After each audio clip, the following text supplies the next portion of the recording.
Welcome to my YouTube channel Urmi's কিচেনে আপনাদের সকলকে স্বাগত। আজকে আমার রেসিপি স্টিম চিকেন মোমো। আসুন তাহলে দেখে নেওয়া যাক আমার এই রেসিপিটি। স্টিম চিকেন মোমো বানানোর জন্য আমি কিছু সবজি নিয়ে নিয়েছি।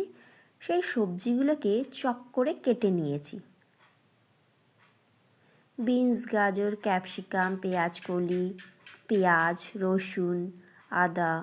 স্টিম মোমো আমি এখানে স্যুপ আর টমেটো লাল চাটনি দিয়ে সার্ভ করে দিয়েছি।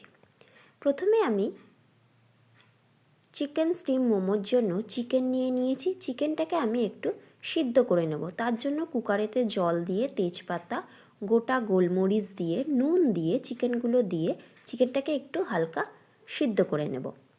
অন্যদিকে কড়াইতে সাদা তেল দিয়ে দিয়েছি 3 চামচ। এর মধ্যে বড় চামচের 1 চামচ রসুন কুচি দিয়ে দিলাম।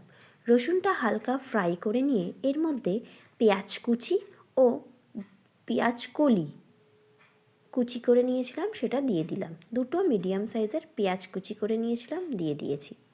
দিয়ে নুন দিয়ে দিয়েছি স্বাদ অনুযায়ী। দিয়ে ভালো করে মিশিয়ে নিয়ে হালকা ফ্রাই করে নিচ্ছি। হালকা ফ্রাই হয়ে গেলে আমি এখানে সবজিগুলো যোগ করে দেব, যেগুলো চপ করে রেখেছি। তার আগে 1 চামচ আদা বাটা দিয়ে দিলাম এই তেলের মধ্যে, দিয়ে মিশিয়ে নিলাম। এবারে ক্যাপসিকাম, বিনস ও গাজর দিয়ে দেব। ক্যাপসিকাম বিনসকে চপ করে নিয়েছি ও গাজরটাকে আমি গ্রেট করে নিয়েছি। দিয়ে ভালো করে মিশিয়ে নিচ্ছি।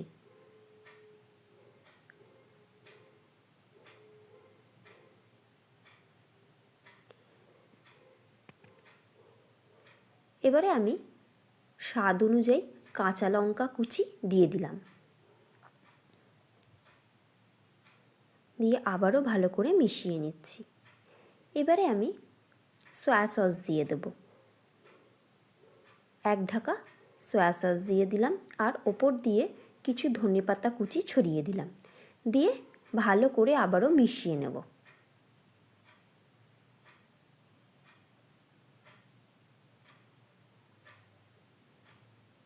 অনেকটাই আমার রান্না হয়ে এসছে। এবারে আগে থেকে সিদ্ধ করে রাখা চিকেনটা এর ওপরে দিয়ে দেব। চিকেনটাকে আমি টুকরো করে নিয়েছিলাম, একদম চপ করে নিয়ে নিই। টুকরো করে নিলে এরকমভাবে তাহলে মোমো খাবার সময় মুখে লাগবে, খেতে ভালো লাগবে। আর একদম চপ করে নিলে সেটা একদম মিশে যায়। এইভাবে রান্না করলে খুব সুন্দর খেতে হয়, ভালো লাগে খেতে। পুরো চিকেনটা দিয়ে দিলাম, দিয়ে এবারে মিশিয়ে নেব ভালো করে। বেশ কিছুটা সময় নিয়ে ভালো করে মিশিয়ে নিচ্ছি। মিশিয়ে নিলে হয়ে যাবে আমার পুর তৈরি। পুরটাকে এবার ঠান্ডা করতে দেব।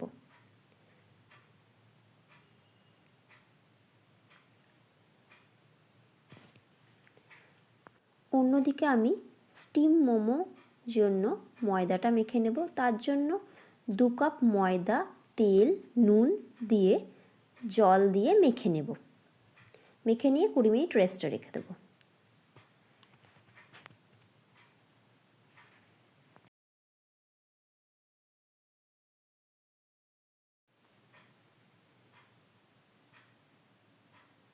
রেস্টের পরে ময়দার তাল থেকে ছোট ছোট করে লেচি কেটে নেব। লেচি কেটে নিচ্ছি। লেচি কাটা হয়ে গেলে গোল গোল করে লেচি করে রেখে দিলাম। এবারে একটা একটা করে ছোট লেচি নিয়ে লুচির মতন করে ছোট করে বেলে নেব। কয়েকটা লুচি আমি প্রথমে বেলে নিচ্ছি যাতে করে গড়তে সুবিধা হয়। এবারে আমি পুর ভরে নেব। হাতের সাহায্যে হাতের ওপরে একটা লেচি নিয়ে নিলাম। এবারে এর মধ্যে 2 চামচ পুর দিয়ে দেব।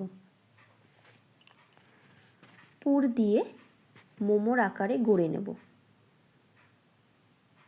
প্রথমে 2 চামচ পুর দিয়ে দিলাম। এবারে মোমোর মতন করে গড়ে নেব আমি।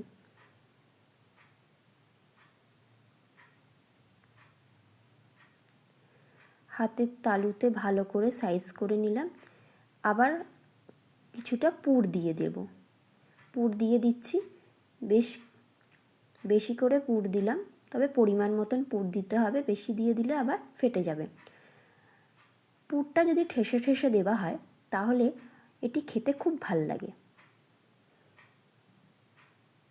এইভাবে মোমোটা গড়ে নিলাম। এইভাবে প্রতি কটা মোমো গড়ে নেব।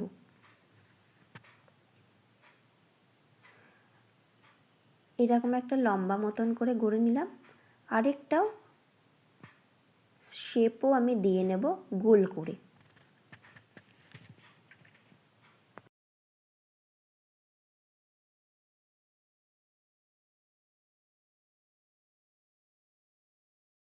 এই দু রকম পদ্ধতিতে আমি পুরো চিকেন স্টিম মোমোটা বানিয়ে ফেলবো।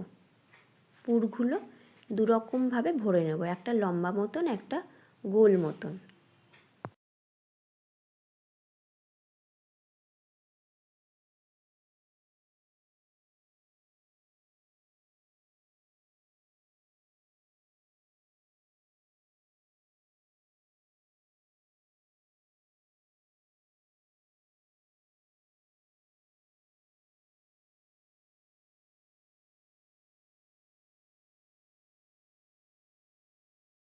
এইভাবেই আরেকটা শেপ দিয়ে নিলাম।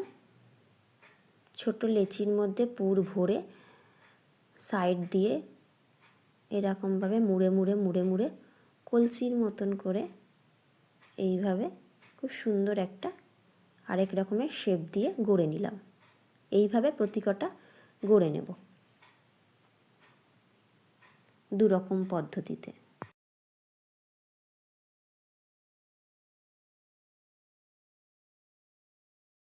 এবার স্টিম করে নেব। তার জন্য আমি রাইস কুকার নিয়ে নিয়েছি সিলভারে, তার মধ্যে জল দিয়ে এর ওপরে ফুটো ফুটো বালতিটার মধ্যে একটু তেল ব্রাশ করে নিচ্ছি। তেল ব্রাশ করে নিয়ে এর ওপরে আমি মোমোটাকে একটা নয় 4-5টা মোমো একসাথে দিয়ে বসিয়ে দেব ঢাকনা দিয়ে স্টিমে। ঠিক এইভাবে, এই যে তেল ব্রাশ হয়ে গেছে, ঢাকনা দিয়ে বসিয়ে দিয়েছিলাম। এখনো হয়নি, আরেকটু সময় লাগবে। 15 মিনিট মতন আমার সময় লেগেছে। এই যে এইবারে মোমোটা হয়ে এসছে।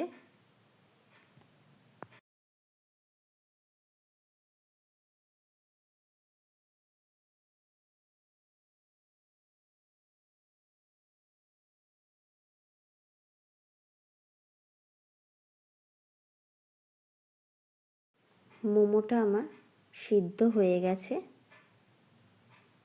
এইভাবে প্রতি কটা মোমো আমি সিদ্ধ করে নিচ্ছি। সিদ্ধ হয়ে গেছে, বোঝাই যাচ্ছে ভেতর থেকে, ভেতরের যে পুরটা সেটা আস্তে আস্তে বাইরে দিয়ে দেখতে পাওয়া যাচ্ছে। হয়ে গেল আজকে আমার রেসিপি। আমি স্যুপ আর লাল চাটনি দিয়ে সার্ভ করে দিয়েছি। রেসিপিটা কেমন লাগলো বন্ধুরা অবশ্যই জানাবেন। আজকের মতো এই পর্যন্ত, ধন্যবাদ।